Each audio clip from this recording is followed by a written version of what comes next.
उस पार दो, दर्शन मेरे सरकार दो, दर्शन मेरे सरकार दो, कर दीन को उस पार दो, दर्शन मेरे सरकार दो, कर दीन को उस पार दो, दर्शन मेरे सरकार दो। पकड़ो गुरु पतवार को, दीदार हो, दीदार हो, पकड़ो गुरु पतवार को, दीदार हो, दीदार हो। जय गुरुदेव, गुरुदेव। देखो बेमिसालगी, जय दादा गुरु के लाल की, देखो बेमिसालगी, जय दादा गुरु के लाल की, देखो बेमिसालगी, जय दादा गुरु के लाल की, देखो बेमिसालगी, जय दादा गुरु के लाल की, देखो बेमिसालगी, जय दादा गुरु के लाल की, देखो बेमिसालगी, जय दादा गुरु के लाल की, देखो बेमिसालगी, जय दादा गुरु के लाल की, देखो बेमिसालगी, जय दादा गुरु के लाल की, देखो बेमिसालगी, जय दादा गुरु के लाल की, देखो बेमिसालगी, जय दादा गुरु के लाल की, देखो बेमिसालगी, जय दादा गुरु के लाल की, देखो बेमिसालगी, जय दादा गुरु के लाल की, क्या हो रही दयाल की, जय दादा गुरु के लाल की, क्या हो रही दयाल की, जय दादा गुरु के लाल की, क्या हो रही दयाल की, जय दादा गुरु के लाल की, क्या हो रही दयाल की, जय दादा गुरु के लाल की, क्या हो रही दयाल की, जय दादा गुरु के लाल की, क्या हो रही दयाल की, जय दादा गुरु के लाल की, क्या हो रही दयाल की, जय दादा गुरु के लाल की, क्या हो रही दयाल की, जय दादा गुरु के लाल की, जय दादा गुरु के लाल की, जय दादा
चलो चलो जल्दी चलो,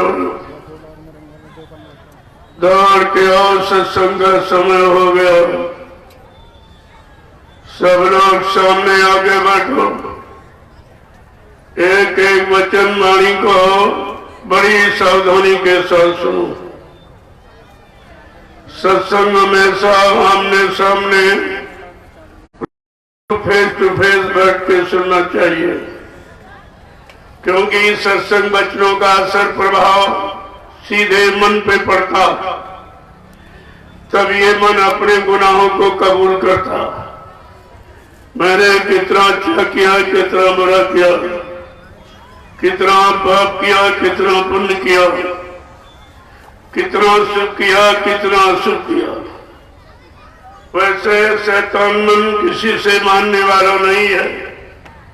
इसने बड़े बड़े ऋषि मुनियों को, योगियों को, महर्षियों को, ब्रह्मचारियों को धराशायी कर दिया। ऐसा शैतान मन हमारे सबके मनुष्य मंदिर में रह रहा है। ना हमने आपने आज तक इसको निकाल पाया है, ना इस पर कंट्रोल नियंत्रण ही कर पाया। ये मन जब जैसा चाहता आपके शरीर को साथ में लेकर अगर काम की इच्छा हुई तो काम की इच्छा को पूरी करा लिया, क्रोध की इच्छा हुई तो क्रोध की इच्छा को पूरी करा लिया, लोभ मोह अहंकार की इच्छा हुई तो लोभ मोह अहंकार को पूरा करा लिया। और आप इस मन का कुछ नहीं कर सकते। ये तुम्हारे वश में नहीं है, तुम इसके वश में हो। और आज से नहीं, सदियों से। कितने सतयुग त्रेता द्वापर कलयुग निकल गए, सब मन के अधीन है। चाहे ब्रह्मा विष्णु महेश क्यों न हो, और तारी शक्तियां रामकृष्ण क्यों न हो, देवी देवता कोई भी, तब उनके अधीन है। लेकिन जब कलयुग में संत पधारे, सर्वप्रथम इस मन को पकड़ा। अगर इस शैतान को काबू में कर लिया जाए तो यह काम बहुत जल्दी हो जाएगा। जीवात्मा को जगाने का, परमात्मा से मिलाने का। जब तक ये शैतान मन नहीं ठीक होगा, आपको कुछ करने नहीं देगा। क्यों? ये मन काल का एजेंट, काल की तरफदारी करने वाला। ये दयाल की तरफ तो आपको आने के लिए कभी तैयार नहीं होता। लेकिन संत महापुरुषों ने इस कलयुग में आकर इस शैतान मन को ही पकड़ा, और ये मन 3 साधन से बस में हो सकता। सत्संग करो, सेवा करो और भजन करो। आज ये अध्यात्म के 3 स्तंभ हैं। ये तीन के बगैर और कोई इसको बस में कर ही नहीं सकता। न तुम्हारे गोला बारूद से डरता ये, किसी अस्त्रोजार से नहीं डरता, तुम्हारी किसी पूजा पाठ से नहीं डरता। आपने कितनी पूजा पाठ, तीर्थ व्रत, दमन हमन, जब तप यज्ञ और गंगा स्नान ये सब किया, लेकिन मन में बस में नहीं हुआ, बल्कि मन इसमें और अहंकार में आ गया। मैंने इतनी पूजा की, मैंने इतना दान दिया, मैंने इतने बार यानी व्रत किया, इतने मतलब तीर्थों में गए, ये अहंकार और आ जाता। इसलिए जब कलयुग में संत पधारे, उन्होंने इस शैतान मन को बस में करने के लिए से निकाले, सत्संग करो और भजन करो। सत्संग करो, सुनो सुनाओ, पढ़ो पढ़ाओ नहीं, करो, क्योंकि जब करोगे तो करने का फल मिलेगा और करने का अनुभव, एक्सपीरियंस होगा आपको। पढ़ने का, सुनने का, सुनाने का, गाने बजाने का कोई अनुभव नहीं, अनुभव करने का। इसलिए कलयुग में जब संत महापुरुष आए, उन्होंने संत मत चलाया। बाकी युगों में काल मत, कलयुग में संत मत।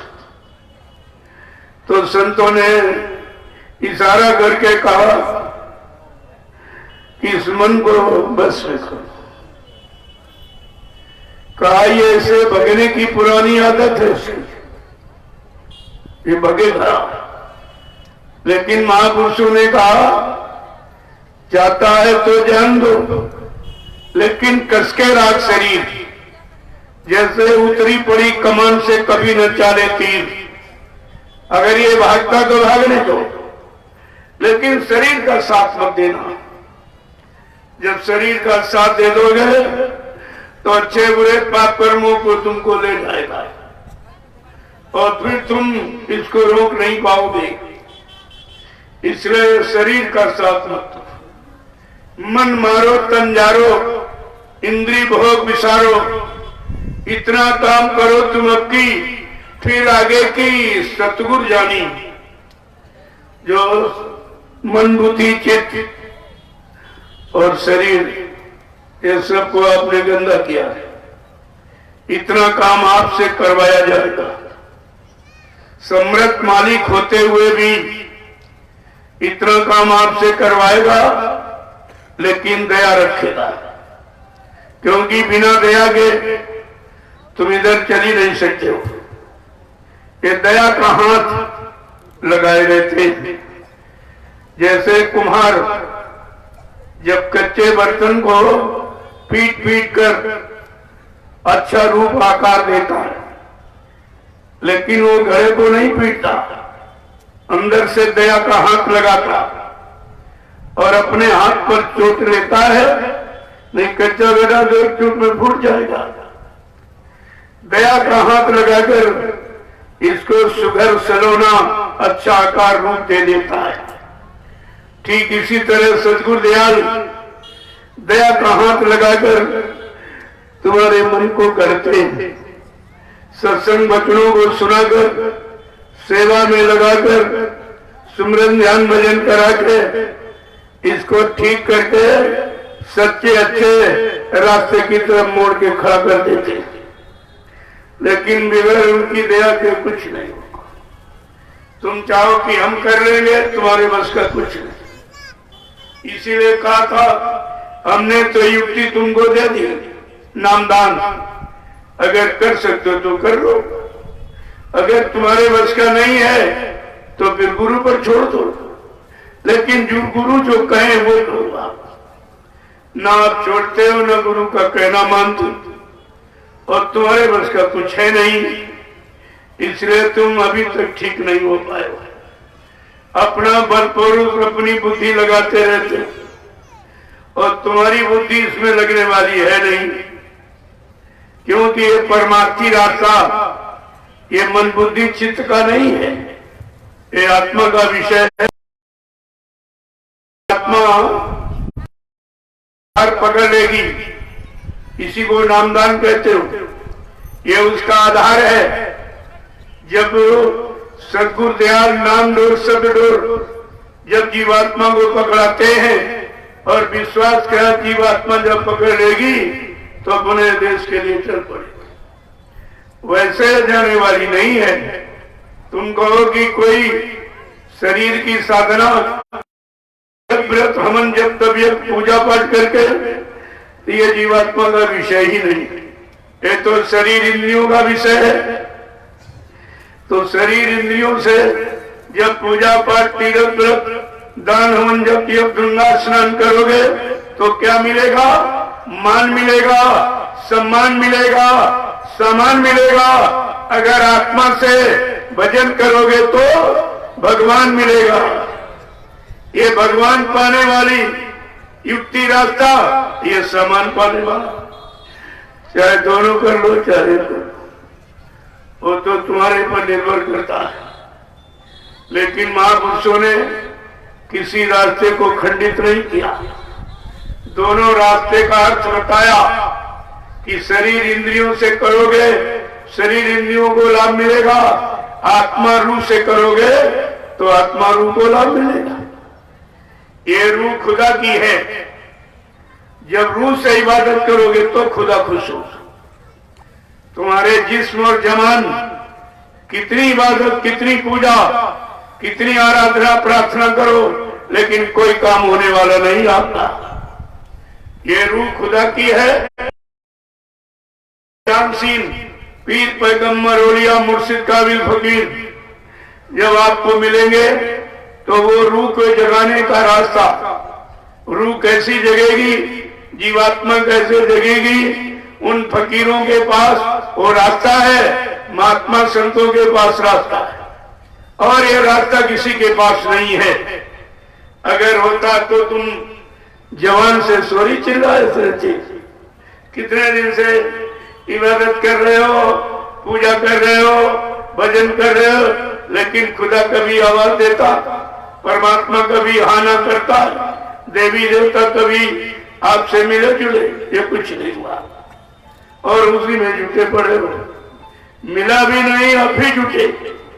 अरे अगर संसार में खेती करो, अगर फसल ना हो कोई खेती करेगा, उत्पादन ना हो कोई खेती नहीं करेगा। नौकरी करते हो, पेमेंट न मिले तनख्वाह, कोई नौकरी नहीं करेगा। व्यापार करते हो, दुकान करते हो, अगर मुनाफा ना हो तो कोई नहीं करता। लेकिन ये पूजा पाठ और मतलब यानी इबादत और ये सब भजन करते करते कितने युग बीत गए, आज तक न खुदा मिला है, न परमात्मा मिला, न कोई देवी देवता मिले, क्योंकि मिलने का रास्ता आपने अपनाया नहीं।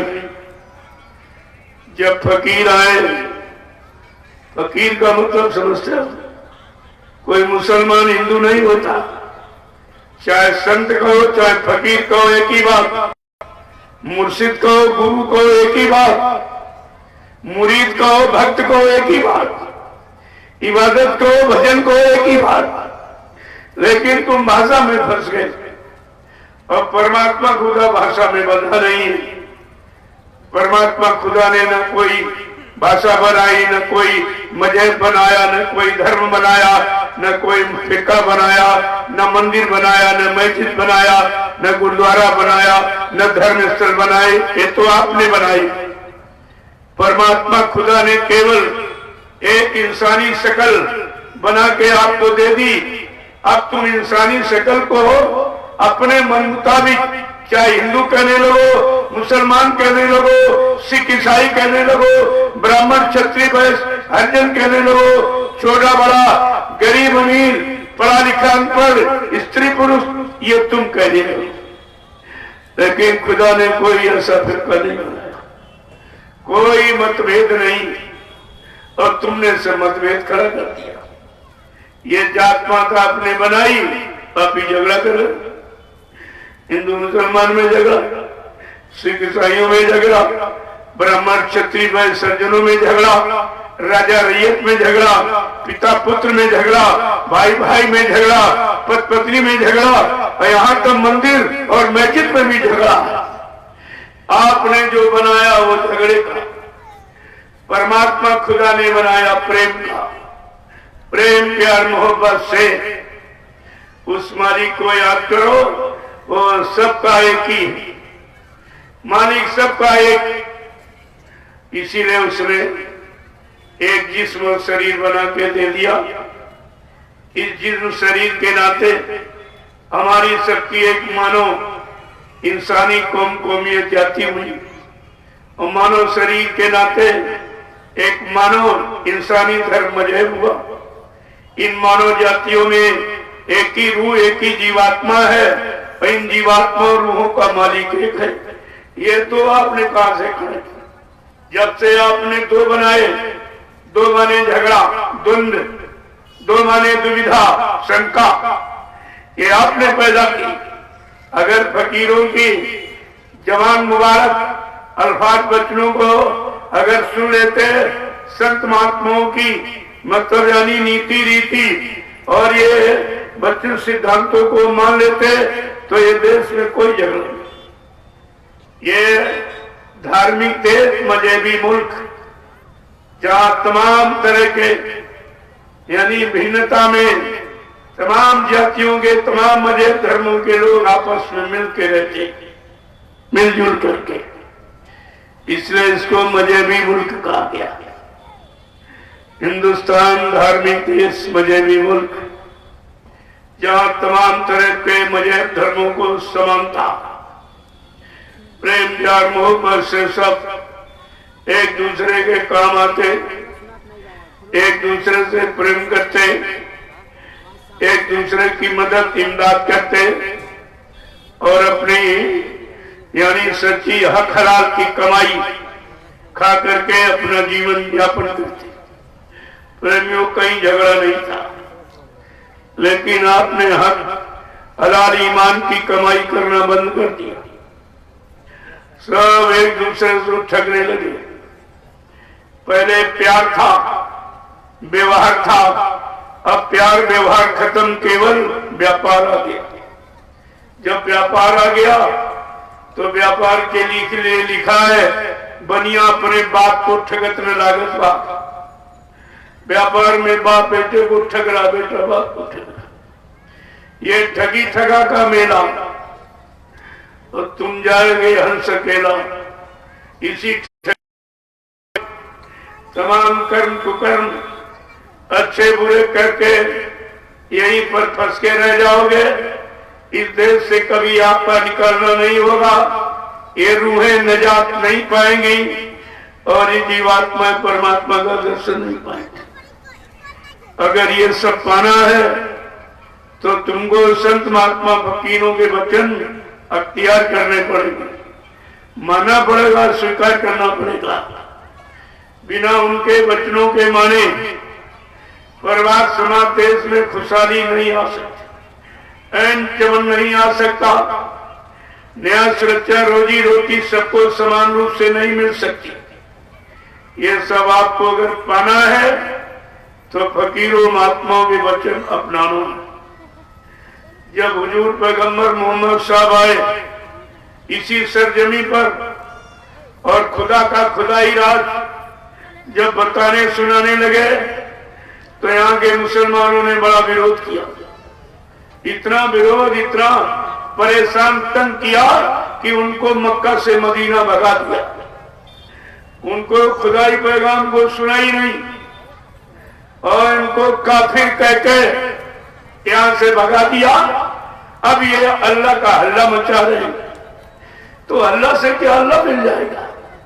और एक नहीं, सब पंडा पुजारी मंदिर की चोटी पर लाउडस्पीकर लगा के हल्ला मचा रहा, मुल्ला मौलवी मस्जिद की चोटी पर लाउडस्पीकर लगा के हल्ला मचा रहा, और ग्रंथी गुरुद्वारे की चोटी पर लाउडस्पीकर लगा के हल्ला मचा रहा, और पादरी गिरजाघर की चोटी पर लाउडस्पीकर लगा के हल्ला मचा रहा। प्रेमियों, क्या अल्लाह में अल्लाह मिल गया? मिला किसी को? कितने दिन हो गए, कितने शरीर खत्म होते गए, यानी मतलब हल्ला मचाते रहे, लेकिन अल्लाह नहीं मिला। तो आपको तो विचार करना चाहिए कि आखिरकार अल्लाह हमसे नाराज क्यों, हमसे कौन गुनाह कौन पाप हो गया जो अल्लाह यानी खुदा परमात्मा हमसे नाराज हो गया।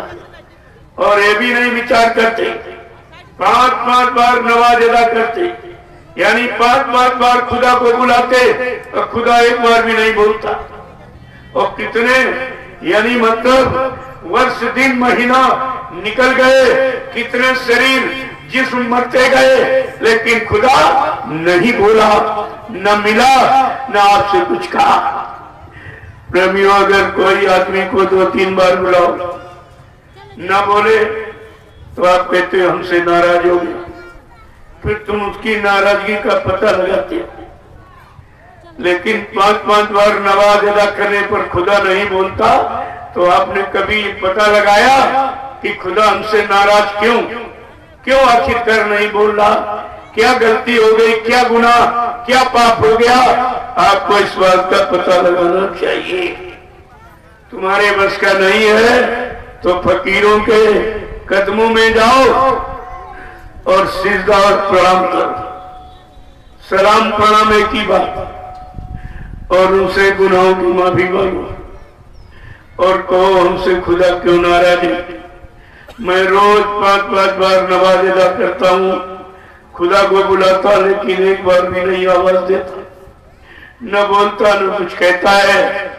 तो फकीर तुमको बताएंगे कि तुम तो मुसलमान हो, तुमने अपने को मुसलमान कहा, खुदा ने तो नहीं मुसलमान कहा, लेकिन तुमने अपने आप को मुसलमान कहा है, तो मुसलमान का मतलब तो जान लो। मुंह असल, जो मुंह का असल, मुंह असल मान, जो अपने मुंह की निकली बात को असल मान, यानी फकीरों के जवान मुबारक जो वचन निकले उनको असल मान, तो है तू मुसलमान। बाकी कौम को मीर में झगड़ा है। मुसल्लम ईमान रहमान, जिसमें पक्का रहम ईमान, वो है मुसलमान। कोई कौम नहीं, कोई जाति नहीं, कोई मजहब नहीं, कोई फिरका नहीं, बिल्कुल सीधा रिश्ता है। आप उस रिश्ते को भूल चुके हो। रहम तो आपने खत्म कर दिया। खुदा के बनाए कितने जीवों को मारा, काटा, सताया, और ईमान धर्म खत्म। ये रूह के रहने का मकान है, ये जिस्म, इसमें रूह बैठी है, और रूह के रहने वाले मकान में मुर्दा मांस डाल। तुम्हारे दरवाजे कोई मुर्दा लाके रख दे, तुम टिकने दोगे, रखने दोगे? अरे मुर्दा कोई घर में रखता है, चाहे हिंदू हो चाहे मुसलमान हो। जिसके घर में कोई खत्म हो जाता है, अगर हिंदू है तो शमशान भूमि पर ले जाकर लकड़ियों पर रख के जला के राख कर देता है, अगर मुसलमान है तो कब्रिस्तान में ले जाकर के गड्ढे में दफना देता है। और दोनों कहते मुर्दे को घर में रखना ठीक नहीं, कहते हैं मुर्दे को रखना ठीक नहीं, यानी घर वाला मुर्दा खराब।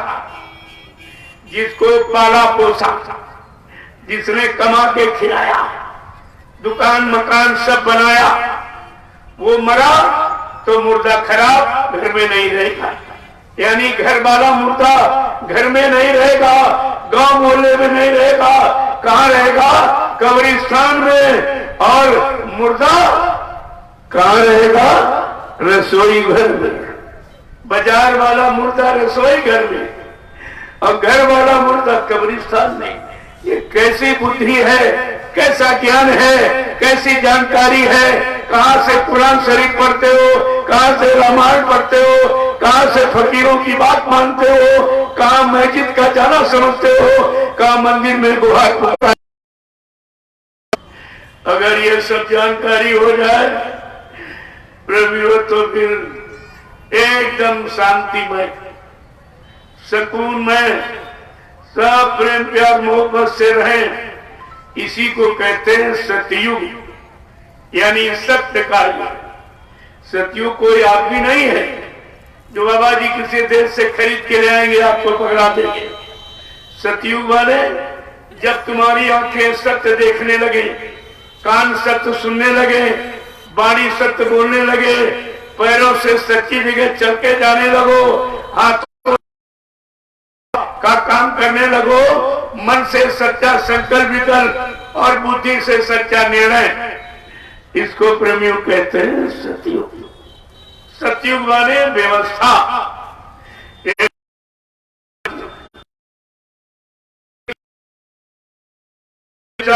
सुरक्षा की व्यवस्था, रोजी रोटी सबको मिल जाए और सबकी महंगाई गरीबी खत्म हो जाए, टैक्सों की भरमार रुक जाए। प्रेमियों, ये है सतयुगी व्यवस्था और उसी सतयुगी व्यवस्था लाने का प्रयास हिंदुस्तान के आला गुरु जी महाराज सबके लिए, संत महात्मा फकीर एक जाति, एक मजहब धर्म, एक देश के लिए नहीं आते। वो सर्वदेशी हैं, समदर्शी हैं, त्रिकालदर्शी हैं, दूरदर्शी, ये उनका नाम दिया गया। ये फकीरों के नाम और आप इन सब भूल चुके। कोई दाढ़ी बाल को फकीर कह रहा, कोई कपड़े पड़े को कह रहा, कोई जात पात को मानना, सब इसी फिक्के में फंस के रह गए। यानी फक हीर, जिसमें हीर हीर, कोई गंदगी नहीं, कोई किसी तरह का मारकाट हिंसा यानी बुराई, निंदा आलोचना बुराई कुछ नहीं। और संत जो काम क्रोध लोभ मोह अहंकार का जिसने अंत कर दिया, एकदम पाक साफ दिल, उसको संत और फकीर कहते। तुमने जात पात में फकीरों को भी शामिल कर रहा, संतों को शामिल, बस इसी से तुम रो रहे हो, चिल्ला रहे हो। अभी क्या, अगर फकीरों के वचन ना माने, हुजूर पैगंबर मोहम्मद साहब आज के लगभग 1400 वर्ष पहले आए थे, वो ये इशारा करके गए हैं कि 14वीं हिजरी के अंत में खुदा का पैगाम लेकर एक फकीर जमीन पर उतरेगा, जिसका लिहाज यानी वेशभूषा सफेद होगी। ये सफेद पोधारी खुदा का खुदाई पराग संपूर्ण मानव इंसानी जाति को बताएगा। उसके यहाँ खुदा परमात्मा पाने की युक्ति में कोई भेद नहीं है, सबको समान रूप से ये खैरात के रूप में बांटेगा। और कहा कि वो फकीर जब कहरी दरिया को पार करता हुआ पूरब से पश्चिम तरफ चलेगा, इंसानों में भारी कोहराम मच जाएगा। उस समय हिंदुस्तान की सड़कें काली पड़ जाएगी। प्रेमियों, आज के 1400 वर्ष पहले कोई तारकोल डामर जानता था, लेकिन हुजूर पैगंबर मोहम्मद साहब की रूह की तीसरी आंख खुली है, जिससे भूत भविष्य वर्तमान को देखा जाता। वो भविष्य के लिए इशारा करके कह रहे हैं, ऐसा एक फकीर हिंदू कौम का जन्मा, लेकिन खुदा का खुदाई पैगाम, परमात्मा जीवात्मा के मिलने की युक्ति सबको समान रूप से देगा, कोई भेदभाव नहीं रखेगा। जब वो फकीर अपना हजूम काफिला लेकर कहरे दरिया को पार करता हुआ पूरब से पश्चिम तरफ चलेगा, इंसानों में भारी कोहराम मच जाएगा। उस समय हिंदुस्तान की सड़कें काली पड़ जाएगी। तारकोल डामर कोई जानता था 14 वर्ष पहले, लेकिन हुजूर पैगंबर मोहम्मद साहब की रूह की जीवात्मा की तीसरी आंख खुली, वो भविष्य को दिखाई दे रहा। अब कहते हैं तुम सामने नहीं देख पा रहे, तुम्हारी सामने कैसे आ जाएगा। कहा जो उस फकीर के कदमों में जाके अपने गुनाहों की माफी मांगेंगे, जीते जी इन्हीं नजरों के द्वारा खुदा का दीदार पाएंगे। मोहम्मद साहब और का कहा, जो फकीर के वचनों को नहीं मानेगा, नहीं विश्वास करेगा, तो कयामत आ जाएगी। उर्दू में कयामत, हिंदी में कहते प्रलय। प्रलय जैसा रूप बन जाएगा। आज वो जल प्रलय आपके सामने है। देखिए आप जल प्रलय का नजारा कितना खराब, सूखा तो अच्छा है कि घर द्वार बच जाएगा, लेकिन जल प्रलय में कुछ नहीं बचेगा, सब शून्य हो जाएगा। अगर तुमने फकीरों के वचन ना माने, संतों की बात को न सुना, ना माना, कहा कयामत आ जाएगी, प्रलय जैसा रूप बन जाएगा और जल प्रलय में सब समा जाएगा। देखो सब कुछ कह गए, लेकिन वो हिंदू उर्दू के चक्कर में आपने सच्ची बात को पकड़ नहीं पाया। और सच्ची बात जब नहीं पकड़ोगे, नहीं मानोगे, तो निश्चित समय खराब आ जाएगा। जिसने नहीं माना उनका समय खराब आ गया। तो आपको ये सब विचार करना चाहिए था। न तुमने जो पहले फकीर महात्मा है न उनकी बात मानी, और वर्तमान में आपके लिए आए तो उनकी बात आपकी समझ में नहीं आई, और ना आप मान्यता दे पाए। तो समय तो बहुत खराब। अभी क्या जो आगे आ रहा है, सब चारों तरफ खून ही खून दिखाई दे रहा।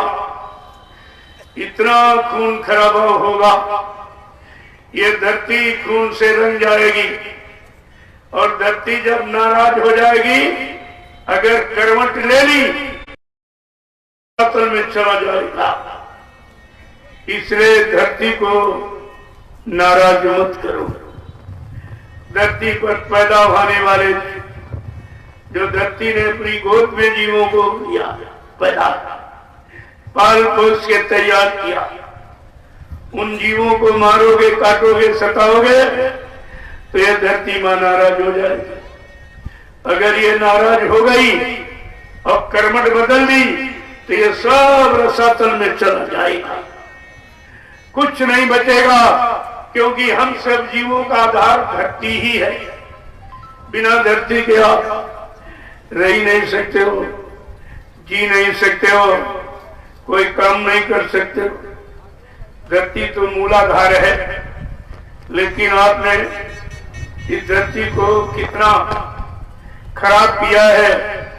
पहली बात तो गंदगी फैलाती, तमाम अच्छे बुरे पाप कर्म धरती पर करते हो, और धरती मां बदले की भावना नहीं रखती। ये तो मां है, मां को अपने बच्चे के पालन पोषण में सारी गंदगी उठानी पड़ती है, लेकिन मां अगर गंदगी का भान करेगी तो बच्चे का पालन नहीं कर सकती। इसलिए गंदगी उसके दिमाग में नहीं।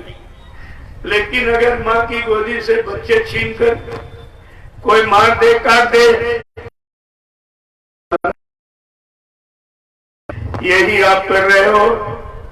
ये धरती मां की गोद में रहने पलने वाले ये जीव जो तुम्हारी सब तरफ से मदद करते, बकरा बकरी आपका क्या नुकसान करते। जब बच्चा पैदा होता है तो लोग कहते बकरी का दूध ले आओ, और बकरी जब तक जिंदा रहती आपको दूध पिलाती है, यानी मां का रोल अदा करती।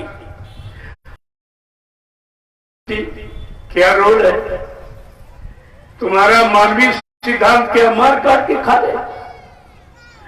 जो जीवन भर दूध पिलाती उसको मार काट के खाए।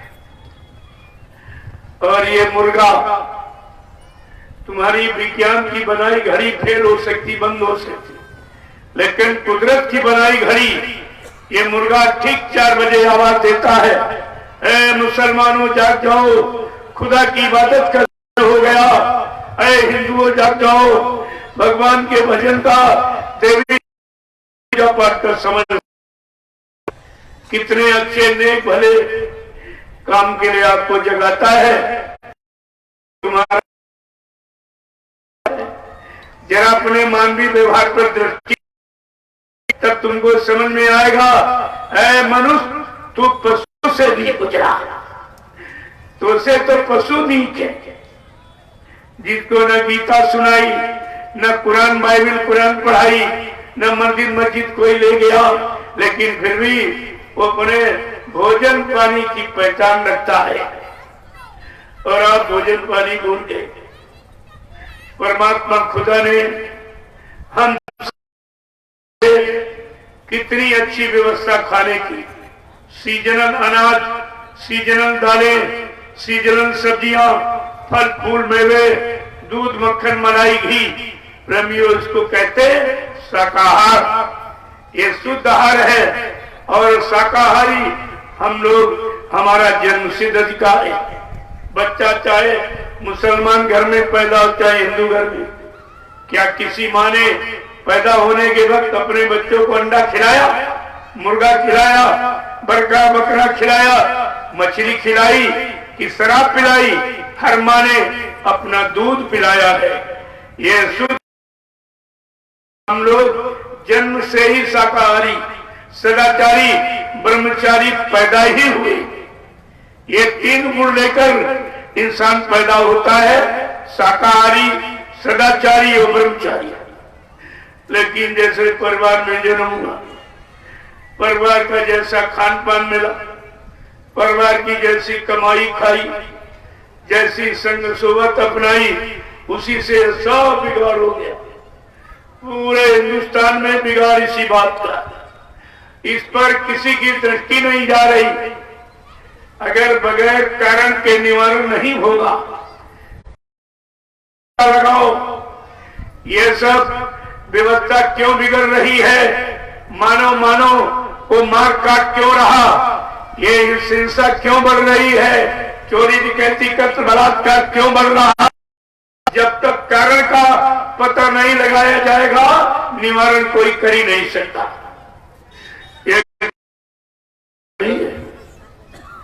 ये भारत देश, ये उम्रों की, औलिया मुर्शिद कामिल फकीरों की, साधु संत महात्माओं की है तपोभूमि है। इन सब ने आकर यहाँ पर तपस्या माने कोई जंगल में जाना नहीं है। तपस्या, इच्छाएं, भोग,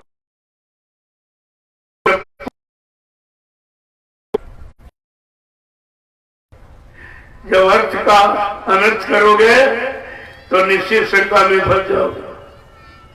तो आपको तो ये सोचना चाहिए साहब, लेकिन किया आपने कुछ भी नहीं किया, और उसी का परिणाम है कि आज सब परेशान, चारों तरफ झगड़ा ही झगड़ा। यानी गीता, रामायण,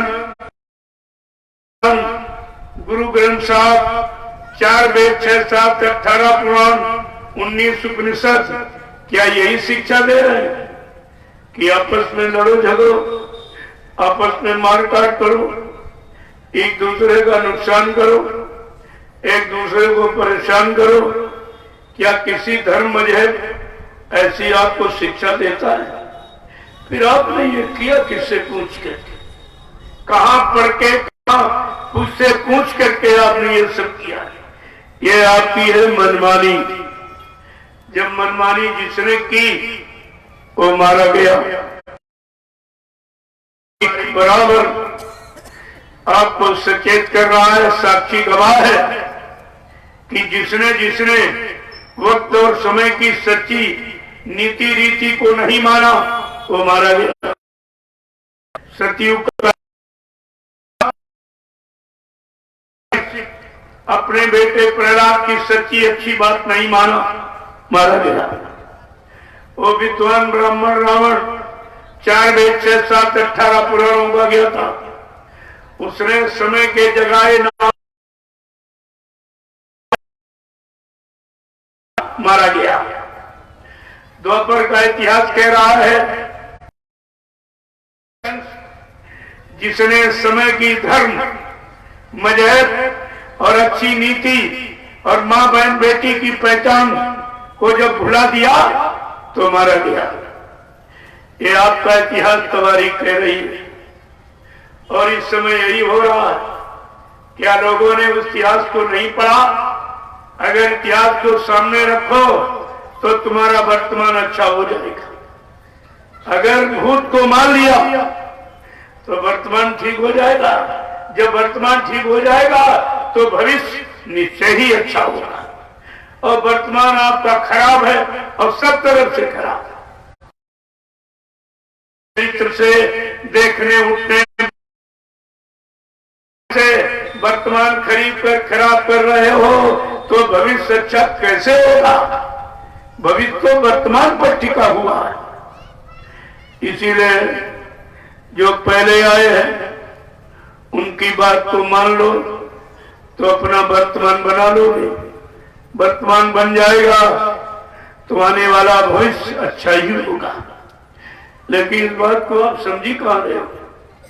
कोई मानने को तैयार नहीं है। कितना बताओ, समझाओ, क्यों नहीं मान रहे?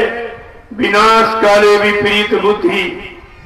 जब जिनका विनाश होना है, पाप का घड़ा भर गया है, स्वार्थ लोभो लालच का प्रेमियों फूटने का समय है, तो बुद्धि कैसे अच्छी बात को समझेगी? जब जैसी हो तब पिता तब तैसी मति होए, और काल रेख की लेख को मेट सके न कोई। इसको कोई मेट ही नहीं सकता। अब आपकी इच्छा पर है, मानो न मानो खुशी आपकी। हम मुसाफिर है, कल अपने घर जाए। भाई मानना न मानो, बाबा जी ने बहुत पहले कहा, अभी फकीर संत महात्माओं की बात तुम्हारी समझ में नहीं आ रही। वो सब तरह से तुमको सही और अच्छे सच्चे रास्ते पर खड़ा कर रहे हैं, अच्छी सच्ची बात बता रहे हैं।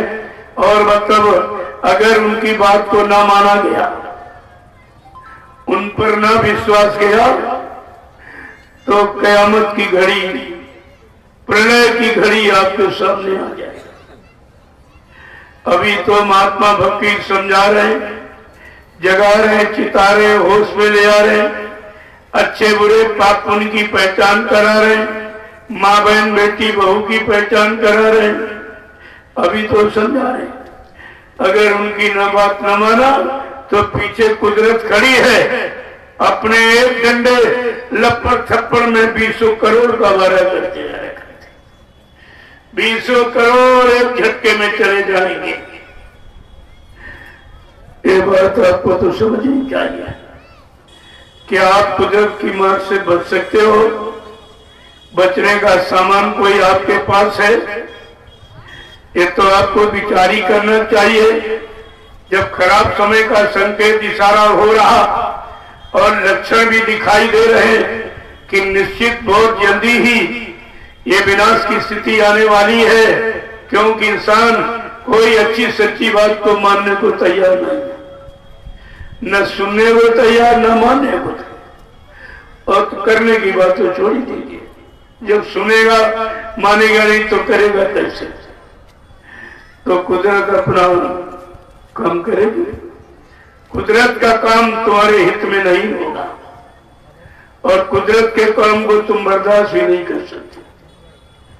जब बड़े बड़े आताताई अत्याचारी नहीं टिक पाए तो तुम्हारे पास तो कुछ भी नहीं, न शरीर बल है, न बुद्धि बल, न जन बल, न धन बल। तुम तो सब तरफ से बली ही हो और चरित्रहीन भी हो, तो कैसे बचोगे? तुम्हारा बचाव कैसे होगा? बाबा जी ने बहुत पहले कहा था, बज रहा काल का डंका, कोई न बचने पाएगा। कलयुग ने अपने जाने का बिगुल बजा दिया और कलयुग जाने की तैयारी में है। जो आपने कलयुग का कर्जा लिया, अब वो कर्जा वसूल करेगा कि मैं जा रहा हूं, मेरा कर्जा दे दीजिए। रुपए, पैसे, धन दौलत, सामान का कर्जा दे सकते हो, लेकिन कर्म कर्जा आप कैसे अदा करोगे? जो आपने मारा, काटा, सताया, अपमानित किया, झूठ, छल, कपट, बेईमानी, धोखाधड़ी और ये जिस्मानी मैजी जिसमें खुदा की रूह बैठी है और ये मनुष्य मंदिर जिसमें परमात्मा की आत्मा बैठी है, इसमें मुर्दा मांस और बुद्धि नाशक नशा, जिसके पीने से बुद्धि पागल हो जाती, माँ बहन बेटी बहू की पहचान खत्म हो जाती। ये सब गंदगी डालकर आपने जिस्मानी मस्जिद मनुष्य मंदिर को गंदा किया। ये कर्म कर्जा आप कैसे चुकाओगे? जब आप कर्म कर्जा नहीं दोगे तो कलयुग ये मार मार के वसूल करेगा, इतनी पिटाई करेगा कि तुम्हारी आवाज तो कोई यहाँ सुनने वाला नहीं, तुमको उससे बचाने वाला कोई नहीं। संत महात्मा फकीर समय से आके तुम्हारे बचाने की आवाज लगाते कि चलो तुम फकीर महात्मा नहीं बन पाए, अच्छे नेक भले ईमानदार चरित्रवान नहीं बन जाओ, तुम शाकाहारी पैदा ही हुए, कोई नई बात नहीं बताई जा रही। कहा तुम अपने जन्म सिद्ध अधिकार पर आ जाओ तो कुदरत की मार से बच जाओगे। कहा अगर कुछ नहीं बन पाए तो शाकाहारी बन जाओ। शाकाहारी बनने में कोई खर्चा नहीं, बल्कि जो धन गाड़ी कमाई आप गंदे खान पान में, मांस मदिरा में बर्बाद कर रहे हो, संत महात्मा फकीर चाहते हैं कि वो पैसा तुम्हारा बच जाए, तुम्हारे बाल बच्चों की पढ़ाई लिखाई में काम आवे, घर मकान बनाने में काम आवे, उनकी शादी ब्याह में काम आवे। महात्मा फकीर दोनों तरफ से आपकी मदद करना चाहती, लेकिन दुनिया ऐसी बावरी, कोई ग्राहक ना पतियाए, इस सस्ते सौदे को कोई लेने वाला नहीं, कोई लेने वाला नहीं, क्योंकि शक्ति बुद्धि मारी गई है। सब सेवा धर्मार्थ परमार्थ भूल गए, स्वार्थ पद लोलुपता में और केवल इसी में बंध के रह गए। इनकी समझ में सेवा धर्मार्थ परमार्थ आता ही नहीं है, केवल स्वार्थ ही स्वार्थ चारों तरफ, और स्वार्थ भी ऐसा जिसमें हानि हानि है। ये कौन सा स्वार्थ है? अरे स्वार्थ आदमी अपने लाभ के लिए करता, तुम्हारा एक ऐसा स्वार्थ सब इसमें हानि हानि, सब नुकसान ही नुकसान है। तो इसलिए संत महात्मा फकीरों के वचनों को बड़े ध्यान से सुनिए आप, जो तुम्हारे लिए, तुम्हारी रक्षा हिफाजत के लिए, तुम्हारी जीवात्मा के उद्धार और रूह को दोजख नरकों में न जाने पावे और खुदा का दीदार करे और जीवात्मा परमात्मा का दर्शन करे। इस काम के लिए फकीर महात्मा आवाज लगाते हैं, तुमको उस दिशा, उस मोड़, उस रास्ते की तरफ ले जाना चाहते हैं कि ये रूह पाक साफ निर्मल हो जाए और जाके खुदा का दीदार करे। गंदगी में कोई पूजा इबादत स्वीकार नहीं होती। जब तक ये गंदगी में आप पड़े रहोगे, कितना चिल्लाओ, कितना शोर मचाओ, तुम्हारी कोई आवाज, कोई विनती प्रार्थना, कोई आरजू मिन्नत, कोई सुनने वाला नहीं है। इस पर आपको एक दृष्टि डालनी चाहिए, समझदारी से उन बच्चों को सुनना चाहिए, तो धीरे धीरे आपका काम सब हो जाएगा। नहीं तो अब तो कोलाहल मचने ही वाला है, त्राहिमाम मचने ही वाला है।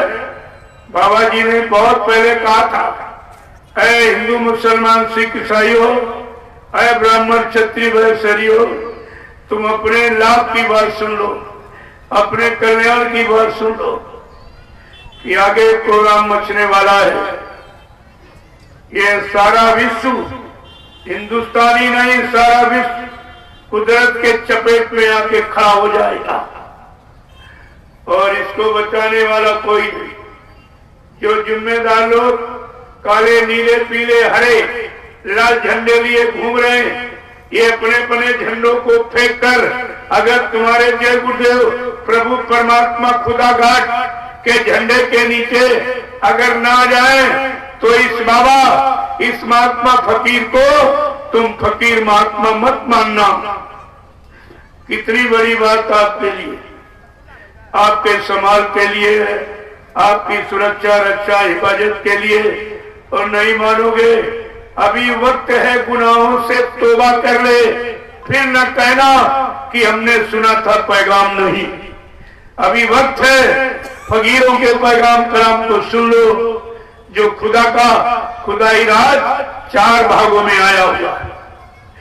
अभी तो आपको 3 बात बाबा जी ने सुनाए थे, बाकी रह गया। जब आपने 3 सुने नहीं तो 4 को गुप्त करके रखा गया। चौथा है कयामत का, अगर न माने तो कयामत ही कयामत, प्रलय ही हो जाएगा। और वो समय आ गया चौथे वाला कि आपको ये सब समझ लेना चाहिए, मान लेना चाहिए, बुराइयों से हट जाना चाहिए, बुरे कर्मों से, बुरे खान पान से हट जाना चाहिए और नेक भले और अच्छे कर्म करने लगे तो ये सब अभी आपकी माफी हो जाएगी। लेकिन अगर आपने इस पैगाम कलाम को न सुना तो फिर किसी तरह से माफी होने वाली नहीं। फकीरों ने समझाने के लिए उन्होंने समय से अपना फरमान जारी किया कि तुम खुदा को नहीं देख रहे, लेकिन खुदा तुमको 24 घंटे देखता। वो तुम्हारे जिस्मानी, ये जिस्म शरीर में, जिस्मानी मैजिक में उसकी रूह बैठी है, वो सब देख रहे।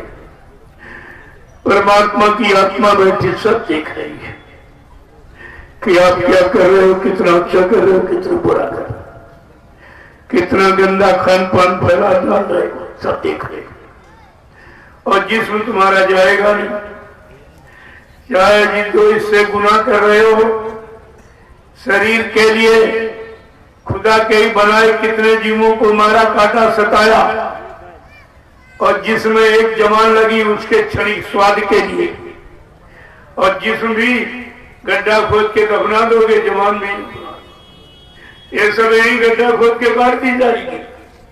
न जिस्म साथ जाएगा न जवान, जिसके लिए आपने कितने गुनाह, कितना पाप, कितनी हिंसा, हत्या, इसका सब आपको फल भोगना पड़ेगा। केवल जाएगी रूह खुदा की, और खुदा के दरबार में फरिश्ते इसको पेश कर देंगे। तब खुदा पूछेगा कि मैंने तुम्हारे हित के लिए, तुमको दोजख नरकों से बचाने के लिए, रहम दया ईमान में रहने के लिए मैंने संत महात्मा फकीरों को भेजा, मुर्शिद कामिल फकीरों को भेजा, और तुमने उनकी एक भी बात नहीं मानी, जिनको मैंने भेजा तुम्हारे लिए। अब तुम्हारी यहाँ कोई बात नहीं सुनी जाएगी। उस समय मोहम्मद साहब भी आपकी तरफ से गवाही नहीं देंगे, क्योंकि वो भी समझाने के लिए आए और आपने उनकी भी बात नहीं मानी थी। तो कह रहे कि खुदा फरिश्तों को हुक्म देगा कि ले जाओ इसको इस नरक में इतने साल तक जलाओ, सड़ाओ, मारो और काटो, क्यों इसने मेरे बनाए तमाम जीवों को मारा, काटा, सताया, अपमानित किया। यह सजा इसको कितने वर्षों तक मिलेगी ये तुम्हें तो मालूम नहीं है, क्योंकि तुम्हारी तो रूह की आंख खुली नहीं, जीवात्मा की आंख। लेकिन फकीर संत महात्माओं की जीवात्मा रूह की तीसरी आंख खुली है, उसी से ये सब घटना, ये दुर्दशा सब देख रहे रूहों की, जीवात्माओं की। और जिस शरीर के लिए आपने ये सब स्वाद, यानी जवान शरीर के लिए, और शरीर निकाल दिया गया, गड्ढे में दफना दिया गया, लकड़ियों पर रखे जला के राख कर दिया। ये भी जवान भी तुम्हारे काम नहीं आई, और जिस्म तुम्हारे काम नहीं आया। जिस जिस्म के लिए, जवान की स्वाद के लिए आपने खुदा परमात्मा के बनाए कितने जीवों को मारा, काटा, सताया। ये तो उधर जो दुर्दशा हो रही है वो केवल फकीर महात्मा ही जानती, और ये रूहों की दुर्दशा को कोई नहीं देख, जीवात्माओं की दुर्दशा को कोई नहीं देख रहा, कोई नहीं जान रहा। उनकी रूह की दिव्य आंख, जिसे ज्ञान चक्षुष्यु ने तथाडाई कहते हैं, उनकी खुली, जिससे भूत भविष्य वर्तमान सब देखा जा रहा है।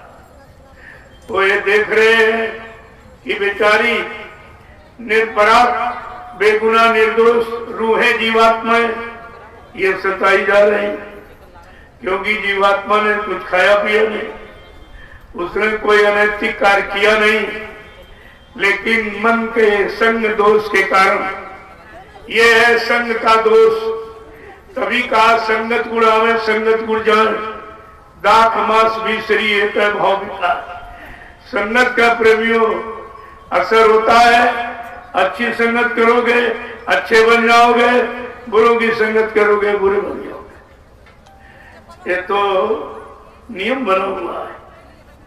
और देखो जीवात्मा रूप पाक साफ पवित्र, कोई गंदा खान पान नहीं, मृत लोग का कोई सामान प्रयोग किया नहीं, कोई भोग भोगा नहीं, फिर भी बेचारी सजा पा रही है केवल संग दोष के कारण। जैसे अगर चोर का संग करो, चोर पकड़ा जाए, जो सजा चोर को वही तुमको मिलेगी, साथी को भी वही सजा। तो संग दोष का बहुत बड़ा प्रभाव है, और ये सब संग दोष के कारण हो रहा है। आप जैसे परिवार में पैदा हो गए, परिवार का जैसा खान पान मिला, परिवार की जैसी कमाई मिली और जैसी संग सोबत अपनाई, उसी से यह सब बिगाड़ हुआ। और वे बेचारी सब बेगुनाह निर्दोष होते हुए भी एक दो जग नरकों में पिटी जा रही है। इसलिए संत महात्मा फकीर कहते हैं, संतों महात्माओं की सोबत करो, उनकी संगत करो सोबत, तो आपका ये सब बिगड़ा काम सुधर जाएगा। वो इसीलिए आते ही हैं और समझा करके कह रहे हैं, ऐ मुसलमान ईमान रहमान वालों, ये जिस्म खुदा की इबादत के लिए मिला। अगर तूने एक कतरा कहीं मांस का डाल दिया तो खुदा से जुदा हो जाएगा, और एक बूंद अगर शराब की डाल दी तो मजहब से काफिर। क्या हुजूर पैगंबर मोहम्मद साहब के इन अल्फाज जवान मुबारक वचनों को किसी ने अख्तियार किया? किसी मुसलमान ने स्वीकार किया इनको? देखो कितनी बड़ी चीज। कहा ये जिस्म खुदा की इबादत के लिए मिला, ये मार का हिस्सा कत्लेआम गंदा खान पान भरने के लिए नहीं मिला, ये खुदा की इबादत के लिए मिला है। अगर तूने एक कतरा मांस का डाल दिया तो खुदा से जुदा हो जाएगा, एक बूंद शराब की डाल दी तो मजहब से काफिर। ये सब आपके लिए फकीरों ने कहा, संतों महात्माओं ने आपको सलाह दिया, लेकिन आपने तो किसी की बात ही नहीं मानी। मोहम्मद साहब ने हदीस पुस्तक लिखी, उसमें उन्होंने अपना फरमान जारी किया है, हर हम मन फिज बरते रहम कुमुर रहमान, ऐ परवरदिगाराम अल्लाह ताला तू हम पर रहम कर। तुम खुदा से, अल्लाह ताला से अपने लिए रहम की भीख मांगते हो। तुमने खुदा के बनाए जीवों पर कितना रहम किया, इसलिए खुदा ने अपना नाम एक रहमान रखा। अगर रहम करके तुम जीवन यापन करोगे, मेरे बनाए जीवों पर रहम करोगे, तो मैं रहमान बनकर तुम्हारे पर रहम कर दूंगा, तुम्हारे गुनाहों को माफ कर दूंगा, तुम्हारी जीवात्मा रूह को अपने पास बुला दूंगा। लेकिन आपने सुने कौन? कुछ नहीं सुना, न सुना न गुना और न दुना आपने कुछ। तो इसलिए सब तो भ्रमित हो गए, सब बार जाएंगे। एक क्षणिक जवान के स्वाद में फंस, और जवान भी तुम्हारे साथ नहीं जाएगी, न साथ देगी, और जिस्म शरीर भी साथ नहीं देगा जिसके लिए आप इतना गुनाह करते हैं। लेकिन इतनी बात समझ में आई कहां गई? अगर मानव जीवन का अर्थ जान गई तो तकलीफ किस बात की? मानव जीवन का सच्चा अर्थ है, जो हम हैं वही सब है। जो तकलीफ हम दूसरों को देंगे, जो उसे परेशानी होगी, अगर वो देगा वही परेशानी हमको भी होगी। अब हम किसी की वस्तु छीन लें, जो तकलीफ उसको होगी, जो हमारी छीन वही तकलीफ होगी। सबको अपना सुख आराम सबको चाहिए, और तुम किसी का सुकून शांति आराम छीनोगे। जब तुम्हारा छीनेगा तब आपको पता चलेगा कि छीनने में कितनी हानि और नुकसान होता, कितना दर्द होता। बात तो समझने की। इसलिए फकीरों ने गुहार पुकार लगा के कहा कि है खुदा खुद में खुदी और खुद खुदा से दूर है, और जिसमें जितने देखता सब में खुदा का नूर है। कहते कौन सा ऐसा जिस्म शरीर है जिसमें खुदा का नूर यानी रूह नहीं बैठी, जीवात्मा नहीं बैठी। सब रहे में और ईमान मिलकर ये मुसलमान चाकी बनी। कह रहे हैं जिसमें रहम और ईमान वो है मुसलमान। रहम ईमान को मुसलमान कहते हैं। रहम और ईमान मिलकर ये मुसलमान जाति बनी। गर रहम दिल से खो गया तू बन गया बेपीर। आप कहते हो पीर पैगंबर। पीर माने जो दूसरों की पीड़ा कष्ट और दर्द को हरने आए उनको पीर कहते। और तुमने कितने जीवों को मारा काटा, क्या दर्द पीर उनको नहीं हुई? क्या उनको ये सब अच्छा लगा? उन्हें दुख तकलीफ नहीं हुई? तुम पीर की बात भी नहीं मान पाए जो सबकी पीड़ा हरने आया, और तुम उसी के बनाए जीवों को पीड़ा और दर्द पहुंचा रहे हो। कैसे आप पीर पैगंबरों को मानते हो जब उनके यानी शाब्दिक अर्थ को नहीं समझ पाए कि पीर मतलब क्या, पैगंबर का मतलब क्या, मुर्शिद का मतलब क्या, मसीहा का मतलब क्या? कुछ नहीं समझे, सब आपने बुला दिया और बेपीर बन गए। बेरहम बनकर मारते काटते हो। क्या इसमें रूह जो बैठी हुई वो तुम्हें धिक्कारेगी नहीं? तुम्हें श्राप नहीं देगी? क्या करेगी? ये सब जानकारी आपको सत्संगों से मिलती रहती है, संत फकीरों के वचनों से। और वह वचन न सुनते हो न मानते तो भी समझ में कैसे आके आएगा। हर जिस्म जर्रे में खुदा ने रूह को दाखिल किया। हर जिस्म जर्रे में खुदा ने रूह को दाखिल किया। जिस जिस्म को तू काटता उसमें खुदा भरपूर है। का कोई शरीर ऐसा नहीं है जिसमें खुदा की रूह नहीं बैठी। फिर आप शरीर को नहीं काटते हो, रूह के रहने को, मकान को बर्बाद करते हो। जो खुदा ने अपनी रूह को रहने के लिए मकान बनाया उसी मकान को तुम काट रहे हो, बर्बाद कर रहे हो, तो खुदा खुश होगा कि नाराज होगा? हर जिस्म जर्रे में खुदा ने रूह को दाखिल किया। जिस जिस्म को तू काटता उसमें खुदा भरपूर है खुदा खुद में खुदी और खुद खुदा से दूर है। और जिसमें जितने देखता सब में खुदा का नूर है। फकीरों ने कोई सच्ची सही बात छिपाने की कोशिश नहीं की, बिल्कुल आईने की तरह सबके सामने दर्शा दिया, पर्दाफाश कर दिया। अब तुम आवाज लगाते हो, गुनहगार बन के आवाज लगाओगे तो ही सुनी जाएगी। और तो पाक साहब निर्मल, रामायण में लिखा, निर्मल जन मन सो मोहि पावे और मोह छल छिद्र कपट नहीं भावे। जिसका मन पाक साहब निर्मल पवित्र वो मुझको पाता है। न धन वाला, न बने धन वाला, न बल वाला, न रूप वाला, न जाति वाला, हमको पाता है जिसका पाक साहब निर्मल पवित्र मन। और आप सबके मन गंदे, तो भाई तुम्हारे का हिंसा करते, गंदगी तो है कर्म की। बिस्मिल्लाहिर्रहमानिर्रहीम के रहमान को गुहरावता, बिस्मिल्लाहिर्रहमान को गुहरावता।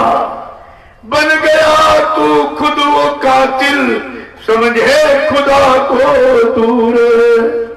ऐ खुदा खुद में खुदी और खुद खुदा से दूर है, और जिस्म जितने देखता सब में खुदा का नूर है। और आवाज लगाते हो, अरे आवाज लगाने के पहले ये तो सोचो ये आवाज लगाने के हम लायक है कि नहीं, हम में रहम ईमान पक्का है कि नहीं, तब तो मुसलमान बनकर आप आवाज लगा सकते। जब रहम और ईमान सब खत्म, फिर कौन सा मुसलमान हो गया। देखो कितना क्या कह रहे हैं, करता गुनह गुनहगार बनकर अंत दोजख जाएगा। करता गुनह गुनहगार बनकर अंत दोजख जाएगा। दरबार हो गए जब खुदा के, और तब तू क्या बतलाएगा। एक जिस्म तो जाएगा नहीं, जिस्म जला दोगे, गड्ढा खोद के मार दोगे। ये रोज जीवात्मा, जब फरिश्ते आएंगे जमदूत सीने पे लात रख के मार मार पीट पीट के जबरदस्ती इस जिस्म शरीर से रूह जीवात्मा को निकाल कर, क्यों आपने वादा किया मां के गर्भ में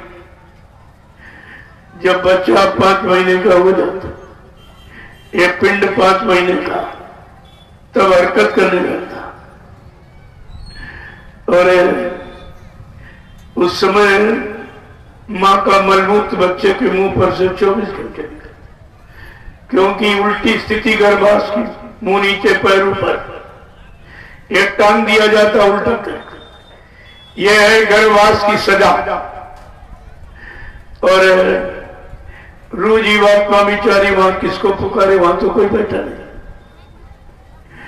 वो तो खुदा से फरियाद करती है, ऐ खुदा परमात्मा प्रभु, हमको इस नर्क से बाहर कर दो, बहुत कष्ट हो रहा है, मैं बाहर जाऊंगी, आपकी इबादत सच्ची, आपका सच्चा भजन करूंगी।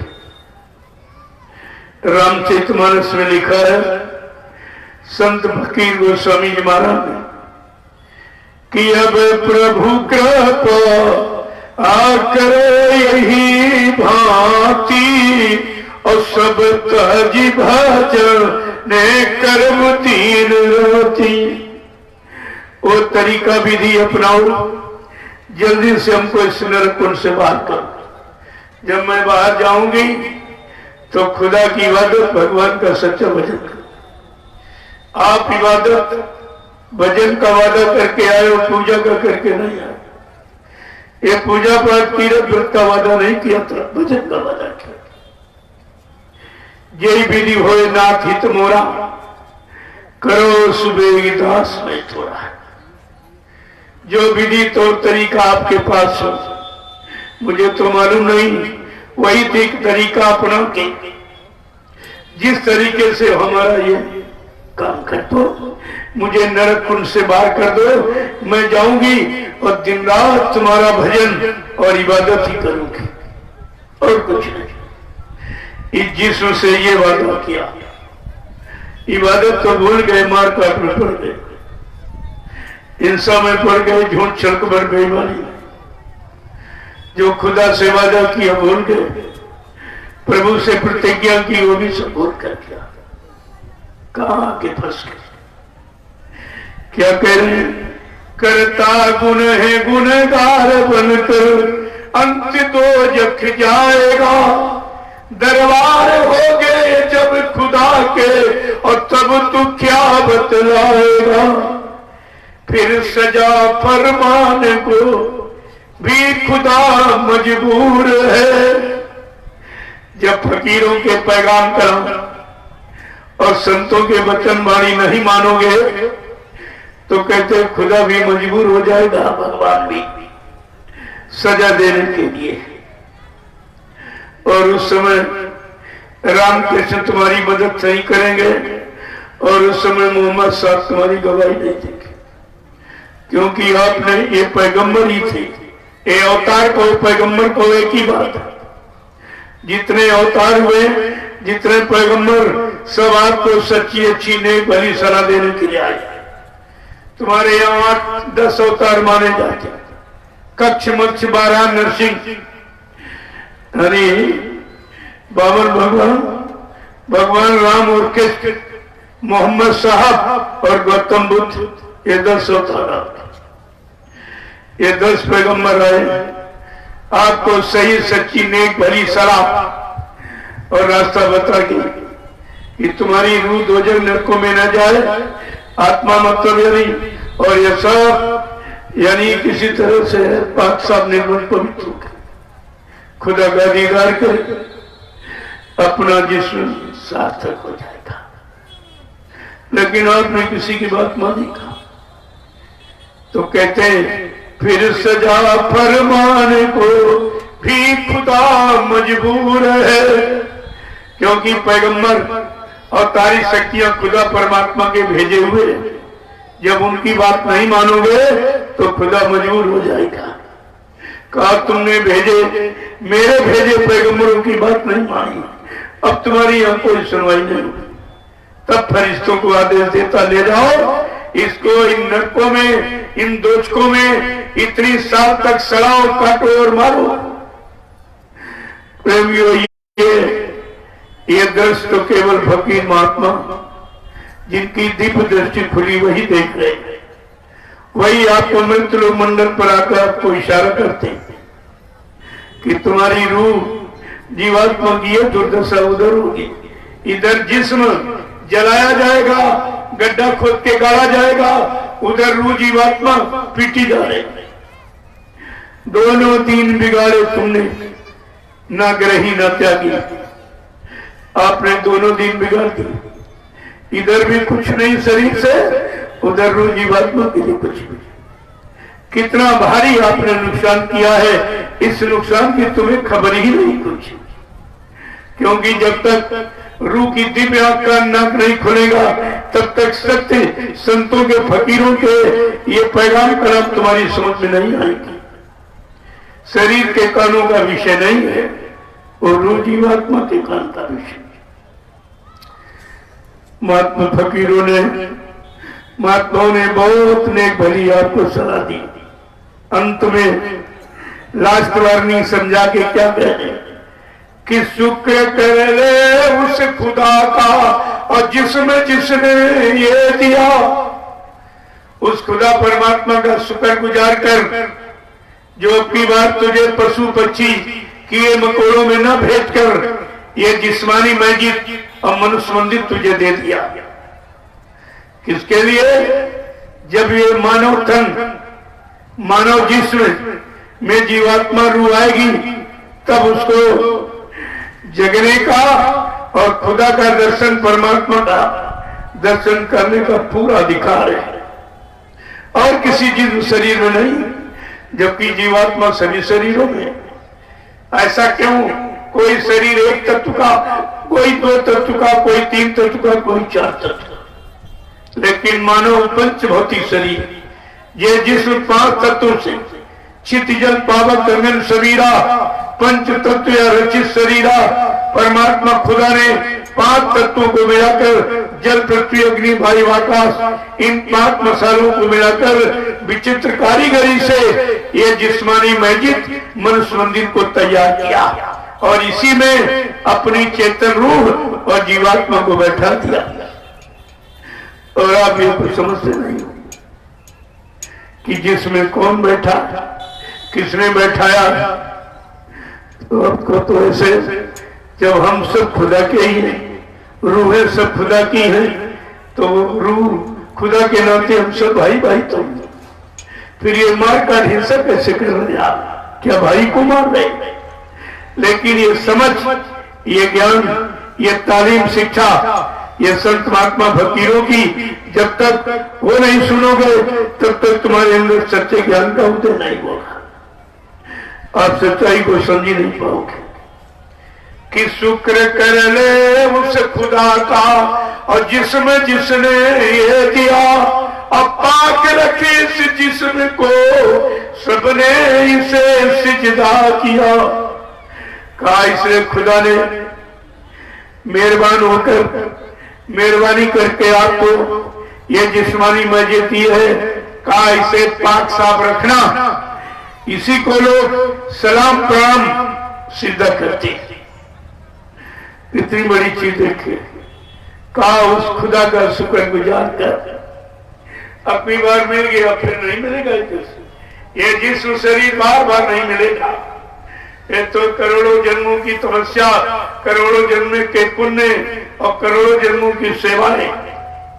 जब आपने अच्छे कर्म किए तब ये मानव शरीर, मानव जिस्म आपको खुदा परमात्मा ने दे दिया कि अब की बार इस जिस्म शरीर में रूहों जीवात्माओं का कल्याण हो सकता है। लेकिन जब कोई फकीर मिलेगा, कोई सच्चा फकीर, कोई सच्चा मुर्शिद कामिल मिल जाएगा, संत महात्मा, तो ये तुम्हारी रूहों और जीवात्माओं को सब काम कर देगा। लेकिन आपकी समझ में नहीं आ रहा कि आप उधर जड़ इबादत कर रहे हो। इबादत चेतन होती, जड़ नहीं होती। भजन जड़ नहीं चेतन होता। और आप समझ नहीं पाए कि जड़ क्या चेतन क्या है। अगर जड़ चेतन की बात समझ में आ जाती तो केवल शरीर तो जड़ है, शरीर में जो रूह और जीवात्मा बैठी वो चेतन, क्योंकि खुदा की है रूह और परमात्मा की जीवात्मा है, वो चेतन है। जब चेतन से चेतन की पूजा करोगे, जीवात्मा रूह से खुदा भगवान की पूजा और शरीर से सामान पाने की पूजा, आत्मा रूह से प्रभु परमात्मा खुदा पाने की पूजा। ये दोनों पूजाओं को आपको समझना चाहिए कि जल पूजा का अर्थ क्या है और चेतन पूजा का अर्थ क्या है। ये दोनों चीजें फकीर महात्मा को बताएंगे। जब उनके शरण में जाओगे, कदमों में सिजदा प्रणाम करोगे, तब ये तुम्हारा सब काम कर देखे।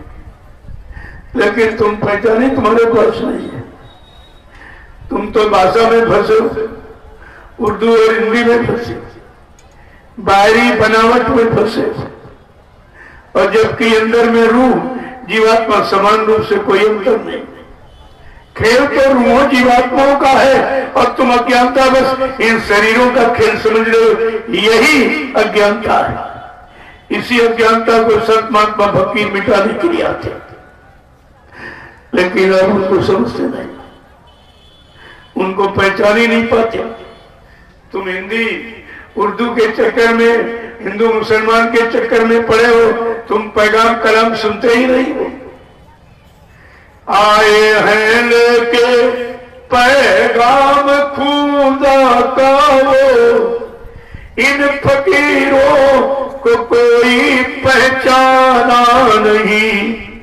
दे रहे हैं नसीहत ये हकीकत की वो, और जिसको मुर्शिद बिना कोई माना नहीं। मुर्शिद माने गुरु होता, उर्दू में मुर्शिद, हिंदी में गुरु कहते। बिना गुरु के ज्ञान नहीं और बिना मुर्शिद के जानकारी नहीं। ये दोनों चीजें आपको समझनी चाहिए। जब जब खुदा का खुदाई पैगाम और परमात्मा का संदेश लेकर पीर पैगंबर अवतारी शक्तियां इस मृत लोक मंडल पर आई और किसी ने पहचान नहीं पाया।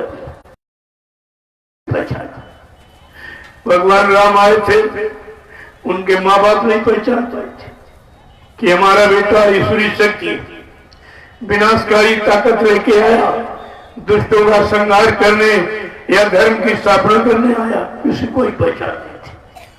पहचान किसको थी? उस समय के मुर्शिद गुरु विश्वामित्र, उनको पहचान थी। उन्होंने ध्यान लगा के देखा कि काम करने वाली तो शक्ति आ गई, चलो उनको मांग के ले आओ। गए और राजा दशरथ से राम लक्ष्मण को मांग के ले आए और अपने आप तालीम शिक्षा देने लगे। ये आश्रमों की बात, मदरसा इसी कहते हैं, इसी को कहते हैं। और उसमें तालीम शिक्षा दी उनको, हर तरह का ज्ञान करा दिया। देखो ये फकीरों महात्माओं को पहचान है, लेकिन जो सब तरह की पहचान लेके आए, पहचान कराने आए, तुम उनको नहीं पहचान पाए, उनको अपना नहीं बना पाए। आए हैं लेके पैगाम खुदा का, ये इन फकीरों को कोई पहचाना नहीं। दे रहे हैं नसीहत ये हकीकत किए, जिसको मुर्शिद बिना कोई माना नहीं। पानी पत्थर और कागज में भगवान को खोजते फिरते, दर दर भटकते हैं सब। पानी पत्थर और कागज में भगवान को खोजते फिरते, दर दर भटकते हैं सब। आज लेकर मनुज रूप सन्मुख तेरे, आज लेकर मनुज रूप सन्मुख तेरे, और फांस पर्दा किया फिर भी माना नहीं। आए हैं लेके पैगाम खुदा करे, इन फकीरों को कोई पहचाना नहीं। जिसमें जिस्मानी मस्जिद खुदा की है ये, जिसमें जिस्मानी मस्जिद खुदा की है ये।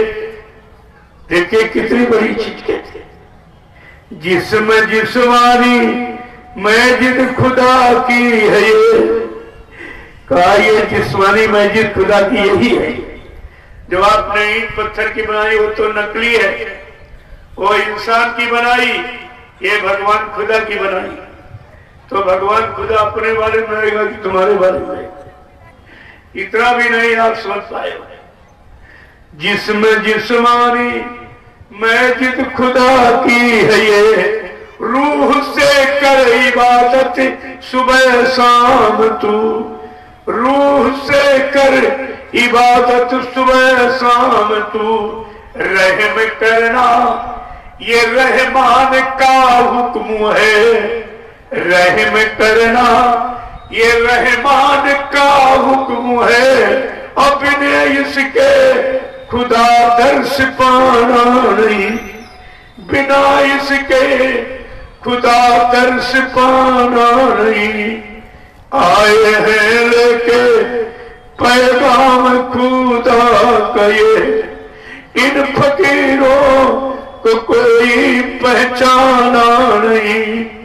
दे रहे हैं नसीहत हकीकत किए, जिसको मुर्शिद बिना कोई माना नहीं। इसलिए सभी इंसानों को लास्ट वार्निंग, अंतिम चेतावनी दे रहे हैं कि वक्त से जाग कर वक्त को जान लो। वक्त से जाग कर वक्त को जान लो। वक्त से वक्त को अपने पहचान लो। वक्त से वक्त को अपने पहचान लो। ये गया वक्त फिर हाथ आएगा नहीं।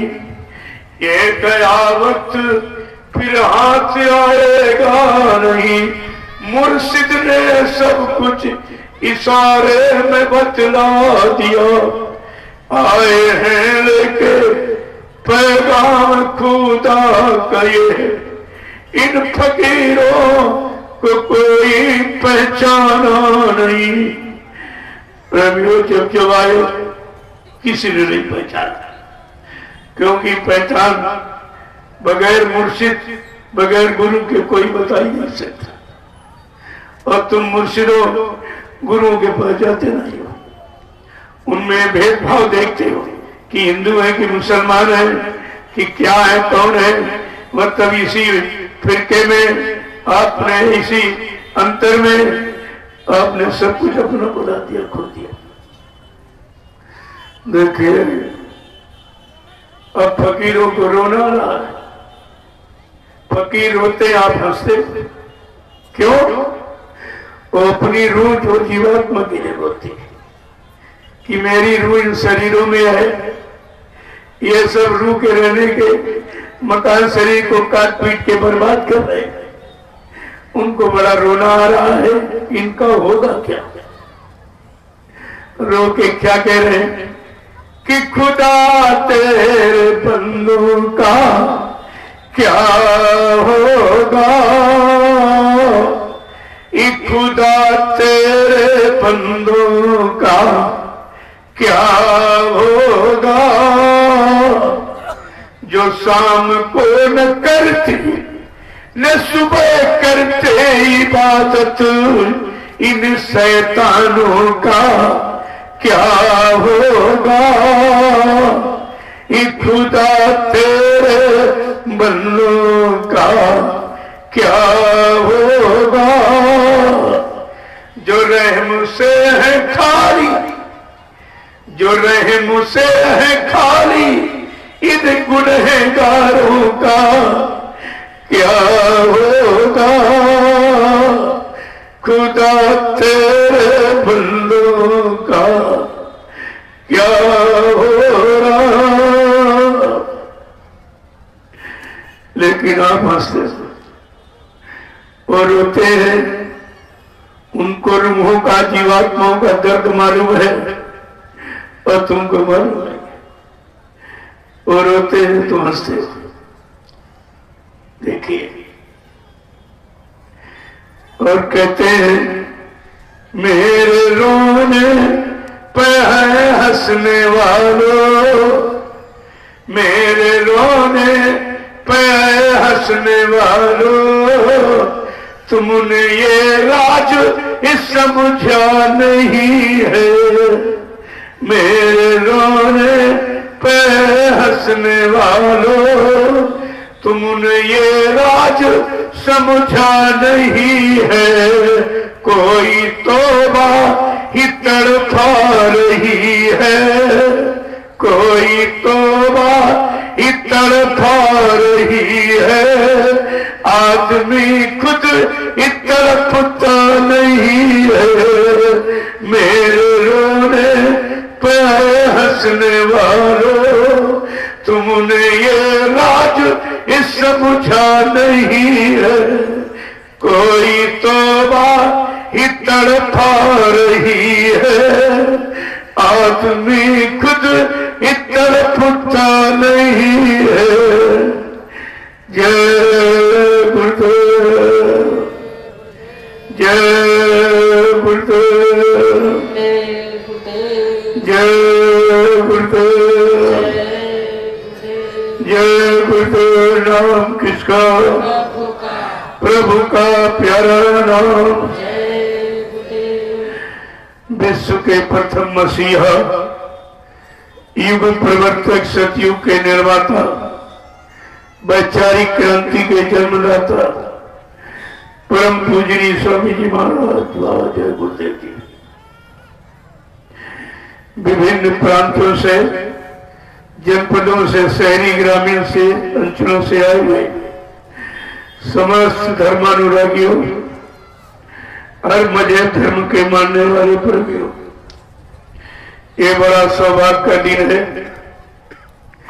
जो आज गंदे खान पान के बीच, गंदी संग सोबत के बीच, गंदे कर्मों में फंसे जीवों को एक अच्छे रास्ते का ज्ञान कराएगा। 80 सच्चे रास्ते पर चलने की प्रेरणा दी जाए।